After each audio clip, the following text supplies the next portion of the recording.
দীর্ঘ সময় পার হওয়ার পরেও আওয়ামী লীগের যারা এখনো বিভিন্ন জায়গায় লুকিয়ে আছে, সন্ত্রাসী কর্মকাণ্ড চালানো হচ্ছে, তাদেরকে গ্রেপ্তার করা হয়নি, আইনের আওতায় আনা হয়নি।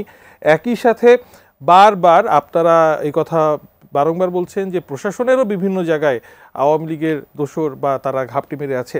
এতদিনেও নিরপেক্ষ প্রশাসন কেন গঠন করা হলো না? আপনাদের কি অভিমত? এটা সরকারের স্রেফ ব্যর্থতা ছাড়া আমরা অন্য কিছু এটাকে দেখতে চাই না, অন্যভাবে দেখতে চাই না। দেখেন, আমরা অনেক আগেই আমরা এই কথাটা বলছিলাম যে আপনারা অ্যাটলিস্ট হচ্ছে আপনার পুলিশ রিফরমেশন কমিটি আপনাদের পক্ষ থেকে একটা হওয়া উচিত। এবং আরেকটা ব্যাপার দেখেন, মানে এটা কিন্তু একটা ডক্ট্রিন, মানে এটা কীভাবে বলতে পারি আমি যদি এইভাবে করে বলি যে এটা তো একটা লম্বা সময়ের প্র্যাকটিস। হ্যাঁ, এই যে ধরেন গোলামির যে প্র্যাকটিস আমাদের মধ্যে যেটা ইন্ট্রিগেটেড, ঠিক আছে, আমাদের এই স্বভাবজাত যেই ব্যাপারটা, সেটা হচ্ছে গোলামির যে এই মানে চিন্তা থেকে কিন্তু মানে তারা আসলে ওইখান থেকে বাইর হয়ে আসতে পারে না এখনও। তারা দেখছে যে মানে সরকার চেঞ্জ হয়েছে এবং এখান থেকে বিরাট রকমের ফান্ডিং আছে, আপনি জানেন প্রচুর ফান্ডিং এখনও বিদেশ থেকে আসে, তারা যে পরিমাণ টাকা পাচার করে নিয়ে গেছে হিউজ।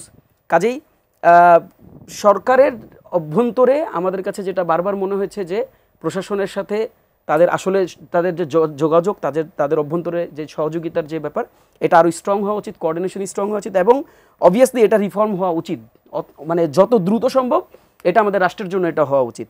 এটা না হলে যেটা হবে যে আমরা এই যে ধরেন আমরা আজকে দেখছি যে বিভিন্ন জায়গায় তো আপনারা দেখছেন যে কী ধরনের মব আপনার অ্যাক্টিভিটি আমরা দেখছি, তার পাশাপাশি হচ্ছে হত্যা দেখছি আমরা, চাঁদাবাজি দেখছি আমরা। কাজে এই যে সার্বিক ব্যাপারগুলোকে সঠিক পর্যায়ে নিয়ে আসা এবং সামনে সবচেয়ে গুরুত্বপূর্ণ যে বিষয়টি আছে সেটা হচ্ছে ইলেকশনকে সামনে রেখে আপনি যদি স্ট্রং একটা প্রশাসন আপনি যদি ডেভেলপ করতে না পারেন, মানুষের কাছে যদি ওই মেসেজটা যদি কনভে করতে না পারেন যে এই প্রশাসন দে আর হাইলি অ্যাক্টিভ নাও, যে তারা ইলেকশনকে হচ্ছে মানে পারফেক্টলি এক্সিকিউট করতে পারবে, এই আশাব্যঞ্জক জায়গায় যদি আপনি সাধারণ জনগণকে নিয়ে যেতে না পারেন, তাহলে কিন্তু আসলে ইলেকশন আমাদের কাছে যেটা মনে হয়েছে যে অবশ্যই প্রশাসনের রিফর্ম দরকার এবং প্রশাসনের মধ্যে প্রচন্ড রকম দুর্বলতা আছে।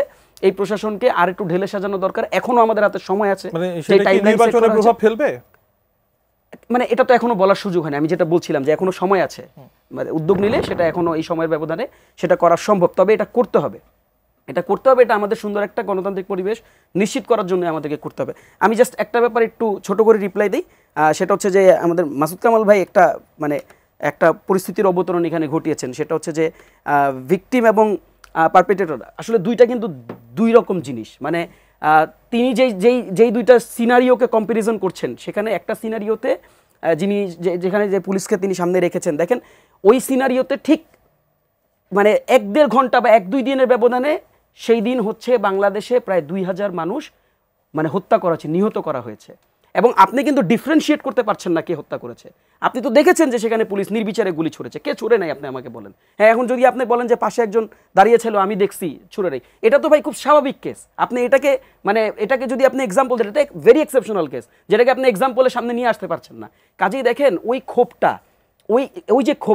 ক্ষোভটা ডিফারেন্ট ছিল। একটা গণঅভ্যুত্থানের ইমিডিয়েট পরে কী ধরনের পরিস্থিতি, এটা আমার থেকে অনেক ভালো মাসুদ কামাল ভাই জানে, এটা আমার নতুন করে বিশ্লেষণ করার দরকার নেই। একটা কথা যদি বলি, ওবায়দুল কাদের যে কথাটা বলছিল যে যদি তাদের সরকার পতনে কত লক্ষ লোক মারা যাবে, 3.5 লক্ষ লোক মারা যাবে, কিন্তু সেটা তো হয় নাই বাংলাদেশে, আমরা দেখেছি। কাজেই আমার কাছে যেটা মনে হচ্ছে বাংলাদেশের মানুষ অনেক সহনশীলতার পরিচয় তখন দিয়েছে।